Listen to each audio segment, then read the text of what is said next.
Selama 5 tahun aku dipaksa tinggal di rumah mertua, menjadi pembantu gratis yang harus melayani semua orang sementara suamiku selalu membela keluarganya dan menyebutku istri tak berguna.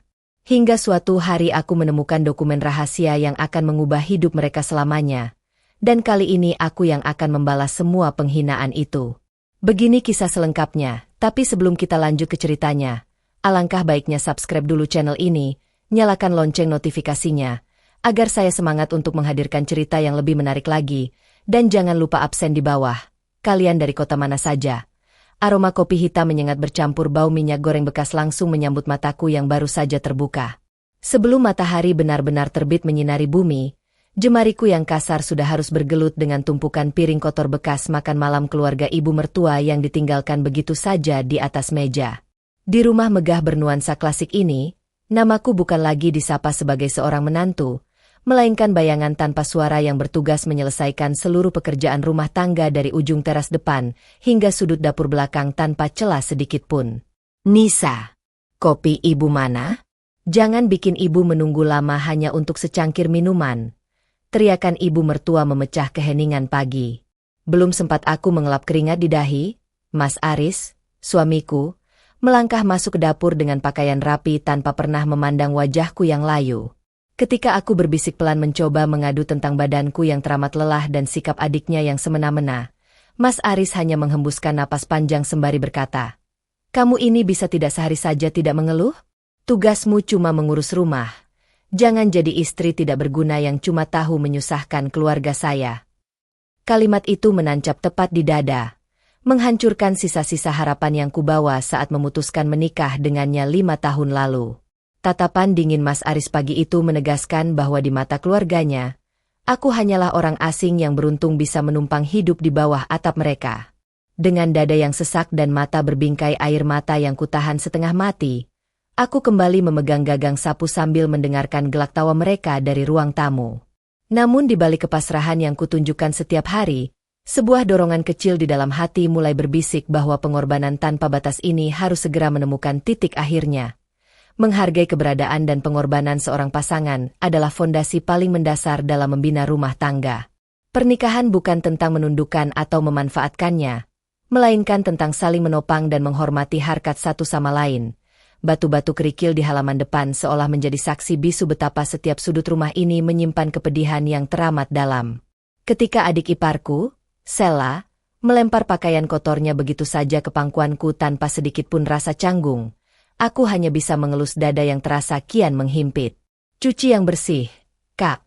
Jangan sampai ada noda sedikit pun karena ini baju mahal yang tak sanggup kamu beli," ucapnya dengan nada meremehkan yang amat tajam. Tak ada satupun orang di rumah ini yang melihatku sebagai manusia yang memiliki perasaan. Bahkan Mas Aris hanya dia menikmati makan paginya seolah pertunjukan hinaan itu adalah hal yang sangat lumrah. Siang harinya, ketika matahari berada tepat di atas kepala dan tubuhku sudah hampir roboh karena kelelahan membersihkan kaca lantai 2, ibu mertua memanggilku dengan suara melengking dari ruang keluarga. Beliau menuduhku mencuri uang tunai yang hilang di atas mejanya, padahal aku sama sekali tidak pernah menyentuh area pribadi tersebut. Di depan Mas Aris, beliau memaki-maki asal-usul keluargaku yang miskin dan menyebutku sebagai benalu yang hanya mengincar harta putra kebanggaannya.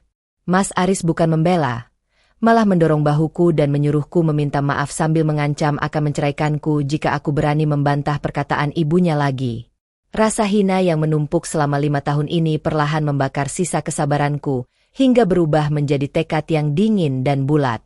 Aku memandang wajah mereka satu persatu, wajah-wajah yang penuh kesombongan dan tanpa nurani sedikit pun kepada seorang perempuan yang telah mengabdi sepenuh hati.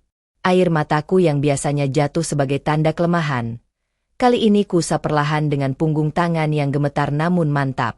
Dari titik ini, aku berjanji pada diriku sendiri bahwa aku tidak akan lagi menangis di depan mereka, dan siap menunggu saat yang tepat untuk berdiri tegak di atas kaki sendiri. Jangan pernah menghakimi atau merendahkan seseorang hanya berdasarkan status sosial dan ekonominya. Kesabaran orang yang teraniaya memiliki batas, dan rasa hormat harus diberikan kepada siapa saja tanpa memandang kedudukan. Malam semakin larut dan kegelapan merayap pelan menyelimuti seluruh sudut rumah megah yang terasa dingin bagai sangkar besi ini. Ketika seluruh penghuni rumah telah terlelap dalam tidur nyenyaknya setelah seharian memerah tenagaku tanpa ampun, Aku sendirian berada di gudang belakang yang berdebu untuk mencari kain lap tambahan. Tempat penyimpanan barang-barang lama itu sangat berantakan dan dipenuhi tumpukan kardus kusam yang sudah bertahun-tahun tidak pernah disentuh oleh siapapun. Saat memindahkan sebuah lemari kayu tua yang engselnya sudah berkarat, mataku menangkap sebuah kotak besi kecil berujung perak yang tersembunyi rapi di balik lipatan karpet tebal. Rasa penasaran yang membuncah mendorong jemariku yang berdebu untuk meraih kotak tersebut dan mencermati kunci kecil yang ternyata sudah agak longgar. Dengan perlahan dan hati-hati agar tidak menimbulkan suara bising yang sanggup membangunkan orang rumah, aku membuka tutup kotak besi itu. Di dalamnya terbaring beberapa lembar kertas tebal berstempel resmi dan amplop coklat tua yang sudah agak menguning dimakan usia. Begitu kubuka lembaran pertama, jantungku serasa berhenti berdetak seketika ketika membaca nama almarhum ayah kandungku tercetak jelas di atas dokumen kepemilikan aset perusahaan dan tanah bangunan yang selama ini ditempati oleh keluarga Mas Aris. Tanganku gemetar hebat menelusuri baris demi baris surat perjanjian rahasia dan surat wasiat legal yang terlampir secara sangat mendetail di dalamnya. Ternyata, rumah megah dan seluruh modal usaha yang membanggakan nama keluarga mertuaku saat ini adalah hasil penggelapan dari harta peninggalan ayahku yang dikuasai secara licik puluhan tahun lalu. Selama 5 tahun ini aku dilayani seperti budak gratis di atas tanah dan rumah yang sebenarnya adalah milik hak waris kandungku sendiri. Sebuah kenyataan pahit yang seketika mengubah seluruh penderitaanku menjadi gelombang keberanian besar yang tak akan pernah bisa padam lagi. Kebenaran dan kebohongan yang disembunyikan serapat apapun pada akhirnya akan terungkap ke permukaan. Jangan pernah mengambil hak orang lain secara zalim karena keadilan akan selalu menuntut haknya pada waktu yang tepat. Genggaman tanganku pada kertas berharga itu kian mengetat seiring bergejolaknya gemuruh amarah dan rasa tidak percaya di dalam dadaku. Semua puzzle kehidupan yang selama ini membingungkan akhirnya terpasang sempurna, menjelaskan alasan mengapa keluarga mertuaku dahulu begitu gigih menjodohkan Mas Aris denganku. Mereka bukan ingin menerimaku sebagai bagian dari keluarga, melainkan ingin mengunci keberadaanku agar aku tidak pernah menyadari atau mengulik riwayat harta peninggalan almarhum ayahku. Dengan rapi dan sangat tenang, aku memotret setiap lembar dokumen itu menggunakan ponsel lamaku sebagai bukti cadangan sebelum menyimpannya kembali ke tempat tersembunyi.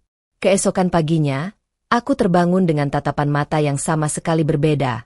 Tidak ada lagi sorot ketakutan atau keraguan yang biasanya menghiasi wajahku.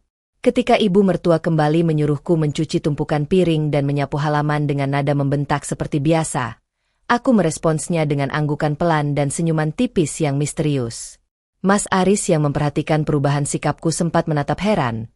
Namun ego dan kesombongannya membuat pria itu mengacuhkan firasat buruknya begitu saja. Mereka tidak pernah menyadari bahwa perempuan yang mereka anggap tak berguna ini kini memegang kunci kehancuran dari seluruh kesombongan yang mereka banggakan selama ini. Aku mulai menyusun langkah secara sangat hati-hati dan terukur tanpa terburu-buru agar rencana pembalasan ini berjalan tanpa celah sedikit pun. Setiap bentakan, hinaan, dan perintah semena-mena yang mereka lontarkan hari itu kuterima dengan dada lapang. Karena aku tahu masa kekuasaan mereka tinggal menghitung hari. Aku melangkah ke kamar mandi, menatap pantulan diriku di cermin dan berbisik bahwa waktu untuk meratapi nasib telah resmi berakhir. Sekarang adalah waktunya mengatur strategi untuk mengambil kembali seluruh hak dan kehormatan keluarga yang telah mereka curi secara sangat jahat dan tidak bermoral. Ketenangan dan kontrol emosi adalah senjata paling ampuh saat menghadapi ketidakadilan yang besar. Berpikir jernih dalam situasi sulit akan membuka jalan menuju penyelesaian yang bijaksana dan berkeadilan.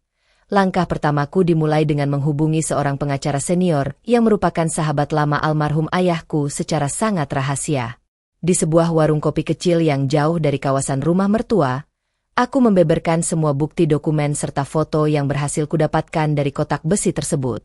Pengacara berpengalaman itu mengangguk-angguk prihatin sembari menegaskan bahwa bukti yang kubawa sangat kuat untuk menyeret keluarga mertuaku ke jalur hukum atas kasus penggelapan aset skala besar. Beliau berjanji akan membantuku menyusun gugatan hukum dan mengamankan seluruh hak waris resmi tanpa menyisakan celah sedikit pun bagi pihak lawan. Sementara proses hukum mulai dirancang di balik layar, kondisi di dalam rumah mertuaku justru semakin memanas karena kesombongan mereka sendiri. Mas Aris baru saja mendapatkan pinjaman dana dalam jumlah yang sangat besar dari bank dengan menjaminkan sertifikat rumah yang sebenarnya sah milik ayahku. Ibu mertua dan Sela bahkan sudah sibuk merencanakan pesta mewah untuk merayakan ekspansi bisnis baru Mas Aris yang sebenarnya berdiri di atas pasir hisap ketidakabsahan hukum. Aku hanya mendengarkan rencana-rencana megah mereka di meja makan sembari menuangkan air minum tanpa mengeluarkan sepatah kata pun. Malam harinya, Mas Aris melempar sebuah dokumen perjanjian baru ke atas kasur dan menyuruhku menandatanganinya tanpa memberi kesempatan untuk membaca isi berkas tersebut. Dokumen itu ternyata berisi surat pelepasan hak atas sisa-sisa aset kecil yang masih tersisa atas namaku agar bisa mereka jaminkan kembali untuk utang lainnya. Aku menatap mata Mas Aris dengan dingin lalu menolak menandatanganinya secara tegas, membuat suamiku itu naik pitam dan menamparku dengan sangat keras. Tamparan itu tidak lagi memicu air mataku, melainkan menjadi stempel akhir bahwa hubungan kami sudah tidak bisa diselamatkan lagi. Keserakahan akan membuahkan kebutaan mata hati hingga tega mengorbankan orang terdekat demi kepentingan pribadi. Kejujuran dalam bertindak adalah pondasi utama agar hidup tidak hancur oleh ambisi semu. Tamparan keras di pipi kiriku terasa panas. Namun rasa sakit fisik itu tak sebanding dengan rasa mantap yang membakar dadaku malam itu. Mas Aris tertegun sejenak melihat reaksimu yang tidak lagi menangis atau memohon seperti biasanya, melainkan menatapnya lurus dengan tatapan tajam yang tidak pernah ia lihat sebelumnya. Kamu sudah berani membantahku sekarang? Ingat, tanpa keluarga ini kamu tidak akan bisa makan dan punya tempat tinggal. Teriaknya mencoba menutupi kegugupan yang tiba-tiba menyerang pikirannya. Aku hanya tersenyum dingin lalu membereskan pakaianku tanpa mengeluarkan satu patah kata pun dari bibirku. Pagi harinya, suasana rumah terasa sangat sibuk karena keluarga mertuaku sedang mempersiapkan acara syukuran besar atas pencapaian bisnis Mas Aris yang baru. Belasan tamu undangan dari kalangan pengusaha dan kerabat terpandang mulai berdatangan mengisi ruang tamu megah yang dihiasi dekorasi mewah nan mahal. Aku diperintahkan oleh ibu mertua untuk tetap berada di dapur belakang, memasak dan melayani para tamu seperti biasa tanpa boleh menampakkan diri di ruang depan. Sela bahkan menegaskanku agar tidak bikin malu keluarga dengan penampilan kusamku di hadapan teman-teman sosialitanya yang hadir pada siang hari itu. Namun mereka tidak pernah menduga bahwa hari penuh kemenangan yang mereka nantikan justru akan berubah menjadi panggung kejatuhan paling kelam bagi mereka. Di luar pagar rumah, sebuah mobil hitam mewah bersama 2 kendaraan kepolisian dan tim hukum penasihatku sudah bersiap untuk melangkah masuk. Aku berjalan menuju kamar kecil di belakang, mengganti pakaian kusamku dengan gaun rapi yang telah kupersiapkan secara sembunyi-sembunyi selama beberapa hari terakhir. Waktu untuk menjadi pembantu gratis telah resmi usai, dan saatnya pemilik sah rumah ini mengambil alih seluruh panggung yang selama ini dikuasai para penjahat. Kejahatan dan kesombongan mungkin bisa bertahan untuk sementara waktu di atas panggung kepalsuan. Namun kebenaran akan selalu menemukan momentum terbaiknya untuk menumbangkan kezaliman secara telak. Riuh rendah gelak tawa dan denting gelas kaca mewarnai suasana ruang tamu utama tempat pesta syukuran keluarga Mas Aris berlangsung meriah. Ibu mertua sedang asyik memamerkan perhiasan barunya di hadapan para tamu, sementara Mas Aris berdiri dengan dada membusung menceritakan kesuksesan bisnisnya yang palsu. Tiba-tiba, langkah kakiku yang berbalut sepatu tumit tinggi berbunyi nyaring memecah kebisingan, menarik perhatian seluruh mata yang hadir di ruangan besar tersebut. Mereka semua terpana melihat penampilanku yang anggun dan elegan, sangat berbeda jauh dari sosok menantu kusam yang biasa mereka lecehkan setiap hari. Nisa, mau apa kamu ke depan dengan pakaian seperti itu? Kembali ke dapur sekarang juga sebelum kamu bikin malu keluarga. Bentak ibu mertua dengan suara tertahan namun penuh ketegangan. Mas Aris melangkah maju hendak menarik tanganku secara kasar.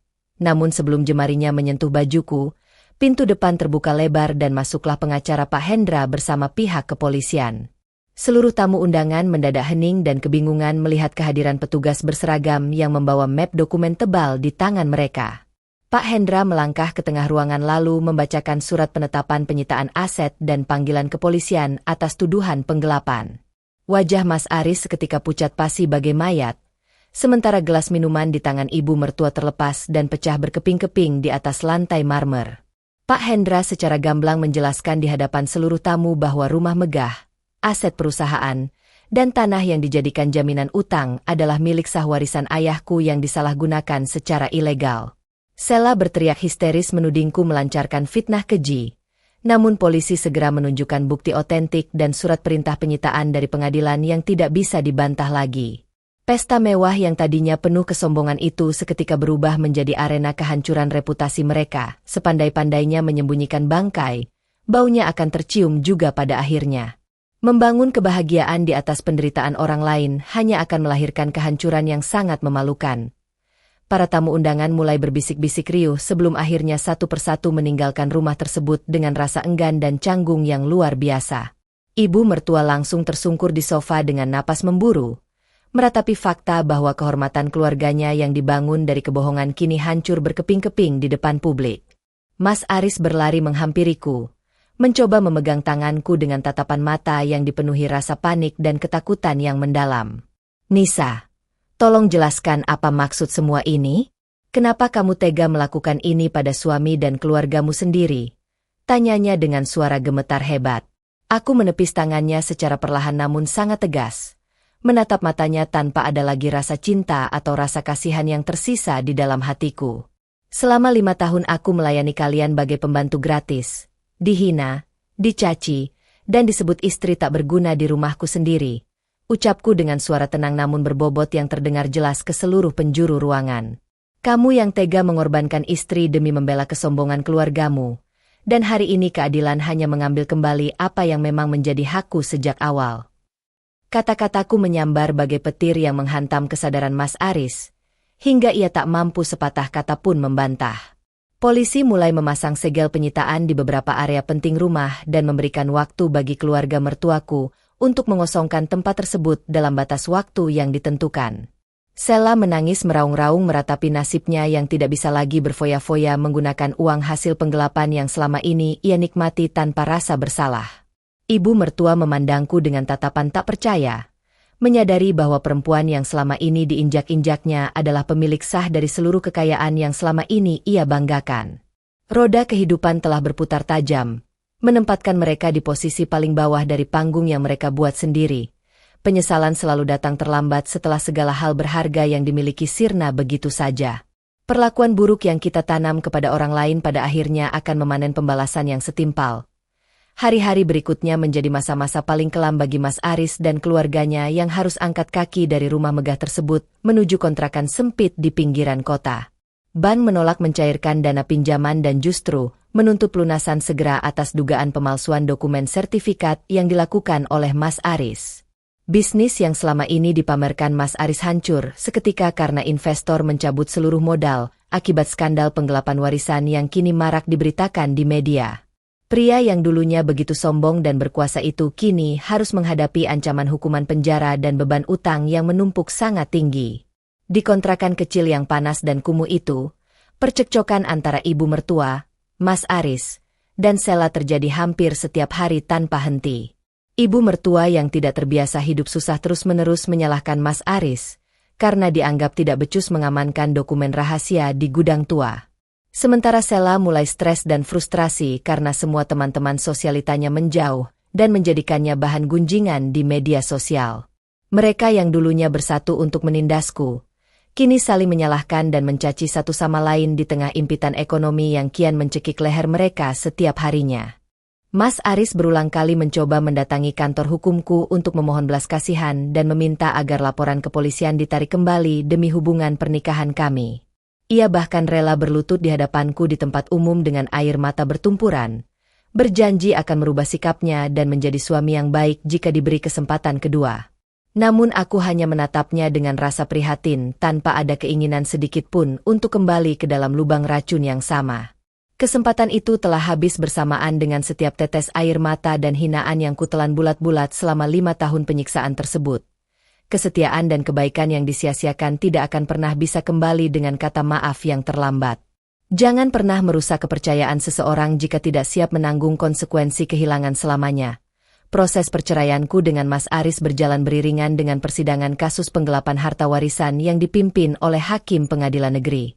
Dengan semua bukti otentik yang tak terbantahkan, pengadilan akhirnya memutuskan bahwa seluruh aset keluarga milik almarhum ayahku dikembalikan sepenuhnya kepadaku secara sah. Mas Aris dijatuhi hukuman penjara selama 3 tahun atas tindakan pemalsuan berkas dan penipuan hukum yang merugikan pihak keluarga kami. Saat ketukan palu hakim berbunyi nyaring menandai putusan akhir, Aku menghembuskan napas lega yang terasa sangat melapangkan rongga dadaku yang lama terimpit. Ibu mertua yang menghadiri persidangan pingsan seketika di kursi penonton melihat putra kebanggaannya harus digiring menuju mobil tahanan dengan tangan terborgol. Sheila berteriak memohon ampun padaku di koridor pengadilan, meminta agar aku memberikan sedikit bantuan dana untuk menyambung hidup mereka yang kini terdesak. Aku berhenti sejenak, menatap mereka bertiga dengan hati yang kini sudah sepenuhnya tenang tanpa ada lagi rasa dendam yang tersisa. Aku memberikan sejumlah uang sekadarnya untuk biaya hidup dasar mereka sebagai wujud kemanusiaan, namun menegaskan bahwa hubungan kekeluargaan kami telah resmi terputus. Aku melangkah keluar dari gedung pengadilan dengan kepala tegak dan senyuman tulus yang sudah lama hilang dari wajahku selama bertahun-tahun. Cahaya matahari siang menyengat lembut kulitku, seolah menyambut kebebasan baru dan kehidupan baru yang bersih dari penindasan serta kebohongan. Aku menyadari bahwa perjuangan panjang ini bukan sekadar tentang merebut kembali harta benda yang dicuri orang lain, melainkan tentang menegakkan kembali harga diri dan kehormatan seorang perempuan. Langkah kakiku kini terasa begitu ringan menatap masa depan yang cerah dan penuh dengan harapan baru yang menanti di depan mata. Keadilan hukum mungkin membutuhkan proses dan waktu yang panjang, namun ia akan selalu berpihak pada yang benar. Kebebasan sejati tercapai saat kita mampu melepaskan dendam dan berdiri tegak dengan harga diri. Setelah seluruh urusan hukum selesai secara tuntas, aku memutuskan untuk merenovasi total rumah peninggalan ayahku agar suasana kelam masa lalu tidak lagi berbekas.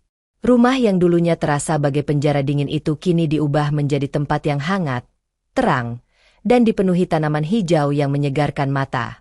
Aku juga mengambil alih manajemen perusahaan peninggalan ayahku, membenahi sistem kerja yang sempat rusak di tangan Mas Aris, dan mengembangkannya kembali. Berkat ketekunan dan kejujuran dalam memimpin, bisnis tersebut mulai bangkit pesat dan meraih kepercayaan dari para mitra usaha yang baru. Sementara itu, berita tentang keadaan keluarga Mas Aris yang berada di kontrakan semakin terdengar prihatin di mata masyarakat sekitar tempat tinggal mereka. Tanpa adanya sosok penghasil utama dan ketiadaan keterampilan kerja pada diri Sheila, mereka harus bertahan hidup dengan menjual barang-barang tersisa yang ada. Ibu mertua jatuh sakit karena stres berkepanjangan dan rasa malu yang mendalam, harus merawat dirinya sendiri tanpa mampu lagi berbuat sombong seperti dahulu kala. Mereka kini merasakan betul bagaimana rasanya hidup dalam kekurangan dan dipandang sebelah mata oleh tetangga sekitar yang dulu pernah mereka rendahkan. Suatu sore, aku sengaja melewati kawasan kontrakan mereka untuk memberikan bantuan sembako secara anonim melalui pengurus RT setempat tanpa menampakkan diri. Aku tidak ingin membalas kejahatan mereka dengan kekejaman yang sama, karena tujuanku adalah memberi pelajaran hidup bukan menghancurkan kemanusiaan mereka. Dari kejauhan, ku bendung pandanganku melihat Sheila yang sedang mencuci pakaian sendirian di teras kecil dengan wajah penuh kelelahan dan rasa penyesalan. Roda kehidupan telah mengajarkan mereka arti dari sebuah pengorbanan dan bagaimana rasanya berada di posisi orang yang dulu selalu mereka sepelekan. Membalas kejahatan dengan kebaikan dan kepedulian adalah tingkatan tertinggi dari sebuah kedewasaan jiwa. Kebencian tidak akan pernah menyelesaikan masalah, namun ketegasan yang bijaksana akan mengubah segalanya. Bulan-bulan berlalu membawa perubahan besar dalam perjalanan hidupku yang kini dipenuhi dengan kedamaian dan kesibukan yang sangat bermanfaat bagi sesama. Aku mendirikan sebuah yayasan pemberdayaan perempuan untuk membantu para istri yang mengalami kekerasan dalam rumah tangga dan ketidakadilan ekonomi agar bisa mandiri. Banyak perempuan yang mendapatkan pelatihan keterampilan dan bantuan hukum gratis dari yayasanku agar mereka memiliki keberanian untuk bangkit berdiri. Pengalaman pahit masa lalu kini kubah menjadi bahan bakar kebaikan yang mampu menerangi jalan bagi orang-orang yang sedang berjuang dalam kegelapan. Di sisi lain, Mas Aris menjalani hari-harinya di balik jeruji besi dengan rasa penyesalan yang teramat mendalam setiap kali mengingat perbuatannya padaku. Dalam surat yang dikirimkannya dari dalam penjara melalui pengacaraku, ia mengakui segala kesalahan besarnya dan meminta maaf atas semua rasa sakit yang telah ia goreskan. Ia menyadari bahwa ia telah kehilangan emas demi mengejar batu kerikil yang tak berharga, membuang istri yang tulus demi membela kesombongan semu keluarganya. Aku membaca surat itu dengan senyuman lapang, memberikan maaf di dalam hati namun tetap membiarkannya menjalani proses hukum sebagai bentuk pertanggungjawaban moral. Kehidupan yang kupimpin saat ini mengajarkanku bahwa penderitaan hebat kerap kali merupakan cara semesta untuk menempa kita menjadi pribadi yang jauh lebih kuat. Aku tidak lagi merasa takut pada bayang-bayang masa lalu atau penilaian orang lain terhadap status hidupku yang sekarang. Setiap pagi terbangun dengan rasa syukur yang mendalam, menikmati cangkir kopi manis tanpa perlu lagi mendengarkan bentakan atau benturan piring yang menyakitkan. Hidupku kini sepenuhnya milikku sendiri, dituntun oleh prinsip kejujuran, kerja keras, dan kasih sayang yang tulus kepada siapapun yang membutuhkan uluran tangan. Suatu hari di akhir pekan, sebuah acara penghargaan pengusaha wanita inspiratif digelar di sebuah hotel berbintang di pusat kota Jakarta. Aku diundang sebagai salah satu pembicara utama untuk membagikan kisah perjuangan bangkit dari titik terendah, hingga berhasil mengelola perusahaan dan yayasan sosial. Di depan ratusan hadirin yang bertepuk tangan riuh, aku berdiri anggun menyampaikan bahwa kesabaran bukanlah bentuk kepasrahan yang buta, melainkan kekuatan untuk bertahan hingga waktu kebenaran tiba. Sorot lampu panggung memantulkan rasa bangga dan haru dari wajah orang-orang yang mendengarkan setiap kalimat yang kucapkan dengan tulus. Tanpa kusadari, di sudut belakang ruang seminar yang megah itu, tampak Sela berdiri mengenakan pakaian sederhana dengan mata berkaca-kaca menatap panggung. Setelah acara selesai, ia menungguku di dekat pintu keluar dengan sikap yang sangat santun dan menundukkan kepalanya penuh rasa malu yang amat besar. "Kak Nisa, aku datang hanya ingin meminta maaf atas segala kelakuan jahatku dulu. Kami sekarang sadar betapa berharganya kakak," bisiknya dengan suara gemetar. Aku memegang pundaknya, memaafkannya dengan lapang dada, dan memberinya tawaran untuk bekerja di salah satu unit usahaku agar ia bisa memulai hidup baru yang lebih jujur. Tangis Sela pecah seketika di hadapanku. Ia menyalami tanganku berulang kali dan tak menyangka orang yang dulu disiksanya kini menjadi penyelamat bagi masa depannya. Momen itu menjadi bukti nyata bahwa kemenangan sejati bukanlah saat kita berhasil menghancurkan musuh hingga tak tersisa, melainkan saat kita mampu merangkul mereka dengan kebaikan yang meruntuhkan kebencian. Hati yang mulia tidak akan pernah tercemar oleh kejahatan orang lain, justru menjadi penawar bagi jiwa-jiwa yang pernah tersesat dalam kesombongan. Langkahku keluar dari hotel itu terasa kian mantap dan penuh dengan rasa syukur yang membuncah. 3 tahun berlalu dengan cepat, dan masa hukuman penjara Mas Aris akhirnya resmi berakhir pada suatu pagi yang cerah di bulan Juli. Hari itu, ia keluar dari pintu gerbang lembaga pemasyarakatan sebagai pria yang sepenuhnya berbeda. Tampak lebih kurus namun dengan pandangan mata yang jauh lebih tenang dan rendah hati. Tak ada lagi mobil mewah atau pakaian mahal yang membungkus tubuhnya. Hanya ada sebuah tas ransel kusam dan penyesalan mendalam yang dibawa di dalam dadanya. Ia kembali ke rumah kontrakan ibunya yang kini sudah hidup lebih tenang berkat pekerjaan sederhana yang dijalani oleh Sela di perusahaanku. Ibu mertua menangis haru memeluk putranya yang telah kembali, mengakui di hadapan Mas Aris bahwa kesombongan mereka di masa lalu telah membawa kehancuran besar bagi keluarga. Mas Aris kemudian memohon izin untuk bertemu denganku sekadar mengucapkan terima kasih secara langsung atas bantuan yang tetap kuberikan kepada ibu dan adiknya selama ia mendekam di penjara. Kami bertemu di sebuah taman kota yang asri, duduk di bangku kayu berteduhkan pohon rindang tanpa ada lagi rasa canggung atau dendam di antara kami berdua. Ia menunduk tulus, menyampaikan rasa hormat setinggi-tingginya atas kebaikan hati yang telah kutunjukkan. "Nisa, terima kasih telah menjadi guru terbaik dalam hidupku meski aku adalah murid yang sangat buruk dan jahat padamu," ucap Mas Aris dengan suara parau yang menahan haru. Aku tersenyum tipis, mengangguk pelan dan mendoakannya agar bisa menata kembali kehidupannya yang baru dengan kejujuran dan kerja keras. Kami berdua akhirnya berpisah jalur kehidupan dengan damai, melepaskan ikatan masa lalu yang pahit dan merangkul takdir masing-masing dengan hati yang telah dewasa.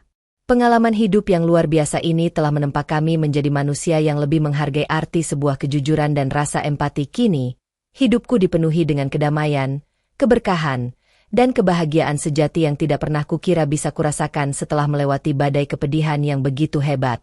Rumah peninggalan orang tuaku kembali memancarkan kehangatan dan menjadi pusat kegiatan sosial yang membawa manfaat nyata bagi masyarakat luas. Aku membuktikan pada dunia bahwa seorang wanita yang pernah diinjak-injak dan dianggap tak berguna sanggup bangkit menjadi sosok yang mandiri, kuat, dan penuh kasih. Takdir tidak pernah salah memilih pundak, dan setiap tetes air mata yang jatuh dalam kesabaran pada akhirnya digantikan dengan senyuman kebahagiaan yang tak ternilai harganya. Kisah perjalananku dari seorang pembantu gratis di rumah mertua, hingga menjadi pemilik sah atas hak dan kehormatan hidupku, adalah bukti nyata keagungan keadilan Tuhan. Kesabaran bukan berarti menyerah pada kezaliman, melainkan keberanian untuk bertahan sambil terus melangkah menuju kebenaran dengan cara yang bijaksana dan terhormat. Kepada siapapun kalian yang saat ini sedang berjuang dalam ketidakadilan dan merasa sendirian di tengah kegelapan, percayalah bahwa pelangi kebahagiaan akan selalu hadir setelah hujan badai mereda. Tetaplah berbuat baik, jaga harga dirimu, dan jangan pernah ragu untuk memperjuangkan hak-hakmu yang telah diabaikan oleh orang lain. Kisah ini mengajarkan kita bahwa kekayaan dan kekuasaan yang didapat dari cara yang zalim tidak akan pernah membawa kedamaian hakiki dalam hidup. Menghormati pasangan, menghargai sesama manusia, serta menjaga kejujuran adalah kunci utama untuk meraih kebahagiaan yang sejati dan berkelanjutan. Jangan pernah menganggap remeh orang yang diam saat dizalimi, karena dalam diamnya ada doa dan perjuangan yang sanggup mengubah alur takdir secara luar biasa. Semoga kisah inspiratif ini menjadi cermin bagi kita semua untuk selalu menebar kebaikan dan berdiri tegak di atas kebenaran.